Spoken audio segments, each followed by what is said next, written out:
మేము హైదరాబాద్ సోమాజిగూడలో కూర్చొని press meet address చేయలేదు, లేకపోతే నల్గొండ సెంటర్లో అడ్రస్ చేయలేదు. ఈ ఊర్లో ఇక్కడికే వచ్చి ఎక్కడైతే జరిగిందో, ఏ ఊర్లో ఎలక్షన్ జరిగిందో ఇక్కడ దాకా వచ్చినామంటేనే మా ఇంట్రెస్ట్ ఏంటిదనే తెలుస్తుంది. ఇవాళ ఇంతమంది ఇక్కడికి వచ్చారు కదా, ఇది మొత్తం తెలంగాణ మొత్తం పల్లె పల్లెకు పాకాల్సిన అవసరం ఉన్నది. పంచాయతీరాజ్ ఎలక్షన్స్లో యునానిమస్గా కొంటున్నారు, గొడ్ల బేరం చేసి కొంటున్నారు కదా.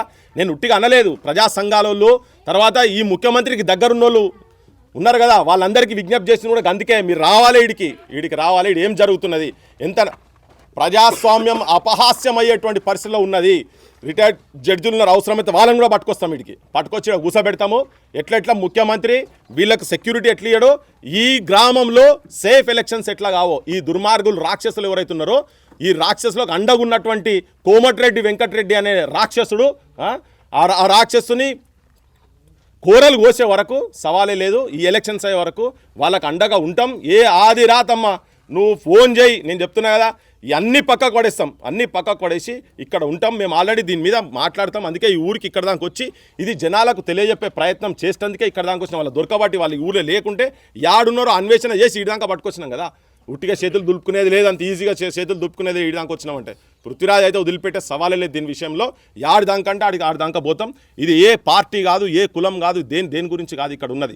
ఇది తెలంగాణ ఆత్మకు సంబంధించినటువంటి భారతదేశ ఆత్మ ప్రజాస్వామ్య వ్యవస్థకు సిగ్గుచేటు ఇటువంటి సంఘటనలు కాబట్టికే ఇటువంటి వాటిని కూని చేస్తున్నటువంటి దొంగలాడ మంత్రులై కూర్చున్నారు. వాటికి వాళ్ళను జేబులో పెట్టుకొని కూర్చున్న ముఖ్యమంత్రి మీద మాట్లాడడానికి వచ్చినాం ఇక్కడికి. ప్రభుత్వం బీసీలకే పెద్దపీట వేస్తున్నామని చెప్తుండి కనీసం బీసీలకు నామినేషన్ వేయడానికి కూడా అవకాశం లేదు.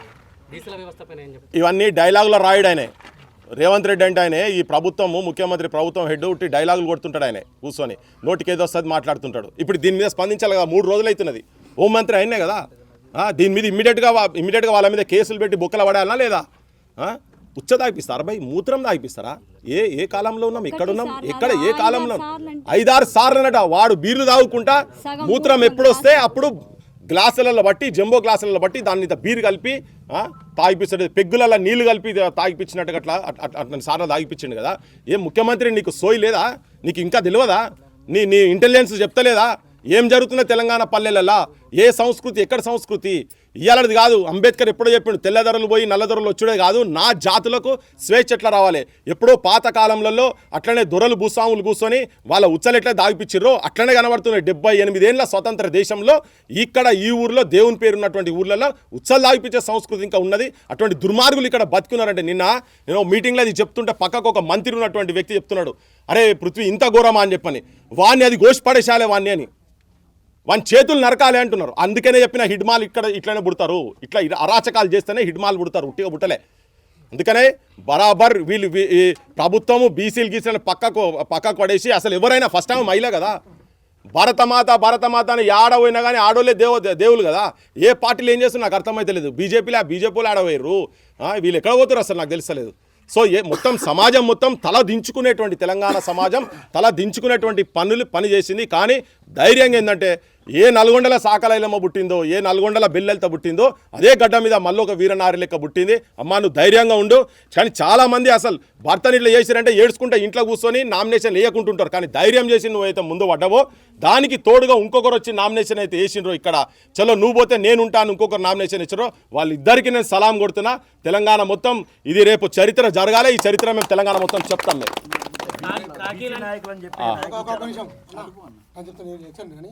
కామారెడ్డి చెప్పిండు, రేవంత్ రెడ్డి డిక్లరేషన్ బీసీకి 40 చెప్పిన ఓకే వాస్తవం.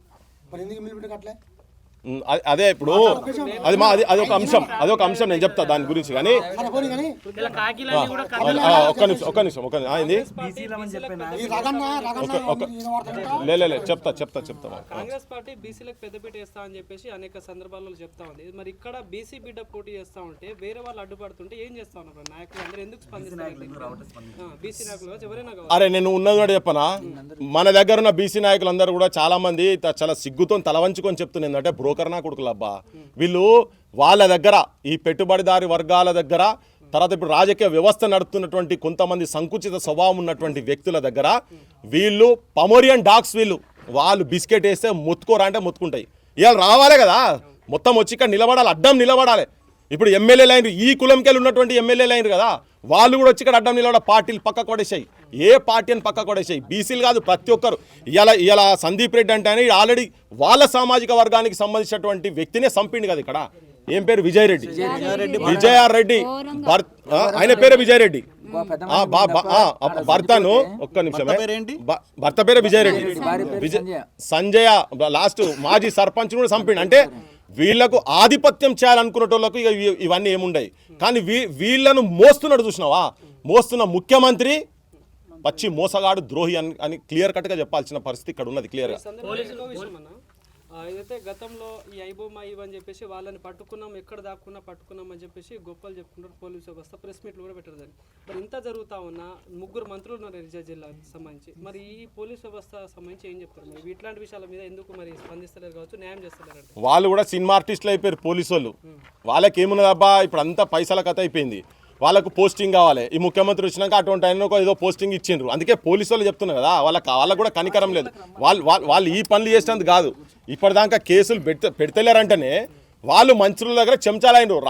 అందుకే రాజ్యాంగాన్ని కాపాడాల్సినటువంటి వ్యక్తులే ఈ రాజ్యాంగాన్ని హననం చేస్తున్నారు, బొందబెడుతున్నారు, సంపుతున్నారు వీళ్ళు. అందుకే ముఖ్యమంత్రి, హోమ్ మినిస్టర్ ఉన్నారు కాబట్టినే వీళ్ళు వాళ్ళ స్వార్థాలకు ఇటువంటి ఆఫీసర్లను తీసుకొచ్చి అక్కడ పెడుతున్నారు. వాళ్ళు కానూను కాపాడే పరిస్థితి లేనే లేదు. ఇప్పుడు ఎలక్షన్స్ అయిపోయే లోపు వాళ్ళందరూ కూడా థ్రెట్ ఉంటుంది. ఆల్రెడీ హత్య కేసు అయిన ఉన్నాయానికి ఎలక్షన్స్ అయిపోయాకైనా ఏమైనా జరగవచ్చు. వాళ్ళకి ఎలాంటి భరోసా ఇవ్వగలుగుతారు? భరోసా అంటే నేను అదే ఇది వీళ్ళ మీద ఈగ వాళ్తే అది ముఖ్యమంత్రి ఖాతాలో పడుతుంది అనేది కనుక జనం లోపలికి తీసుకపోతే అప్పుడు భయపడతారు. పర్మనెంట్గా ఆమె ఎన్ని రోజులు ఉన్నదో 5 సంవత్సరాలు కావచ్చు, 10 సంవత్సరాలు కావచ్చు. మీ ఎమ్మెల్యేలకు ఎందుకు మీకు అసలు మీ గన్మెన్లు ఎందుకు? ఇటువంటి వాళ్ళకి కావాలి సెక్యూరిటీ, ఇటువంటి వాళ్ళకి కావాలి.